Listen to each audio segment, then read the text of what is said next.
یک بچه در یک رستوران قرض میکنه پوله، یک رستوران 5 ستاره در امریکا میره و میگه که من میخوایم اینجا گارسون باشم و من پول نتین، من به شما پول میتم اما مرا بانین که گارسون باشم.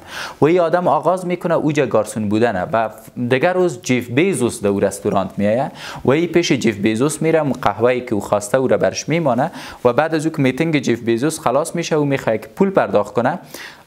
از رستوران یک نفر برش میگه که ام پولی تو پرداخت شده. این میگه که کی پول ما پرداخته؟ میگه یک گارسون پولی تو را پرداخته.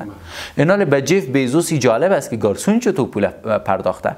میگه تو گارسون بخوای، وقتی گارسون میخوای میگه چرا پول ما پرداختی؟ این گارسون میگه که من یک آدم غریب خانه خود فروختیم، آمدیم اینجا گارسون شدیم، برای اینا پول میتام تا روزی شب که تو اینجا بیایی و من پول قهوه تو را بتم و چون پشیمان نیستم که این کارا کردیم چون این ارمان ما بوده. جیف بیزوس میگه تو بیا با ما کار کو و این آدم $3 لک میته ایده کریپتوکرنسی او را شیر میکنه و امروز این آدم میلیونر است.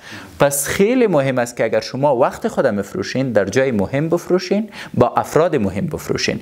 ولی اگر از من مشنوین، اگر راههای دیگه دارین وقتتان نفروشین، چون این مزخرف است. ما خود تجربه کردیم، 15 سال 16 سال ما یک جای وظیفه کردیم، وقت خود فروختیم ولی امروز هم عاید خاصی ازش ندارم. اما همیشه که ما تا ما خود برسانم.